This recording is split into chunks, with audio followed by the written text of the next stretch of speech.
পশ্চিমবঙ্গে জয় শ্রীরাম না বলায় 4 মুসলিম যুবককে মারধর, লুটপাট করেছে উগ্র হিন্দুত্ববাদীরা। ভারতের পশ্চিমবঙ্গে জয় শ্রীরাম না বলায় 4 মুসলিম যুবককে মারধর, লুটপাট ও গাড়ি ভাঙচুরের অভিযোগ করেছে উগ্র হিন্দুত্ববাদী যুবকদের বিরুদ্ধে।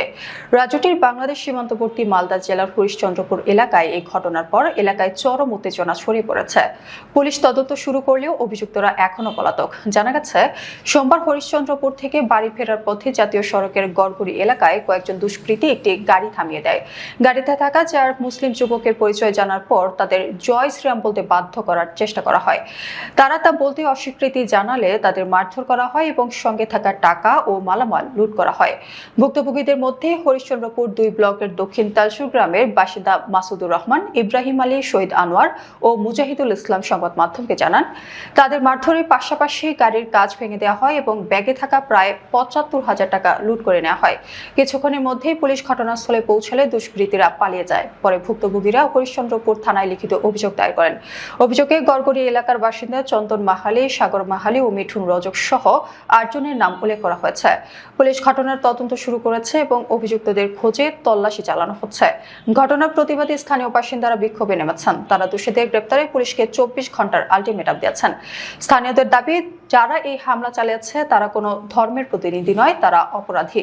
অবিলম্বে অভিযুক্তদের গ্রেপ্তার করে দৃষ্টান্তমূলক শাস্তির দাবি জানিয়েছেন তারা।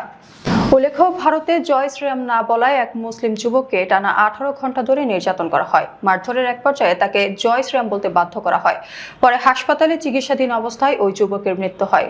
গত জুনে এই ঘটনা ঘটেছে ভারতের ঝাড়খণ্ডে। মঙ্গলবার ওই গণপিটুনির ঘটনায় অভিযুক্তদের বিরুদ্ধে হত্যার অভিযোগ খারিজ করা হয়েছে। ওই গণপিটুনির একটি ভিডিও ইন্টারনেটে ভাইরাল হয়। এতে দেখা যায় এক মুসলিম যুবককে বেধড়ক পেটানো হচ্ছে। এ নিয়ে গণমাধ্যমের সংবাদ প্রকাশিত হয়। সংবাদে বলা হয়, 24 বছর বয়সী ওই মুসলিম যুবকের নাম তাবরেজ আনসারি। ঘটনার অনেক পরে ঘটনাস্থলে আসে পুলিশ।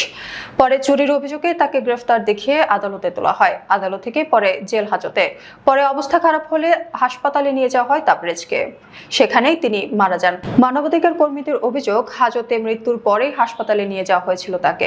এই মামলায় চার্জশিট নিয়ে বিতর্ক চলাকালীন পুলিশ জানায়, তারা তাবরেজ আনসারের উপর হামলার জন্য অভিযুক্ত 11 জন ব্যক্তির বিরুদ্ধে হত্যার অভিযোগ দায়ের করেছে। এক অভিযুক্ত আত্মসমর্পণ করলে দ্বাদশ অভিযুক্ত হিসেবে তাকেও গ্রেপ্তার করা হয়। 22 জুন একটি হাসপাতালে মারা যান তাবরেজ আনসারি।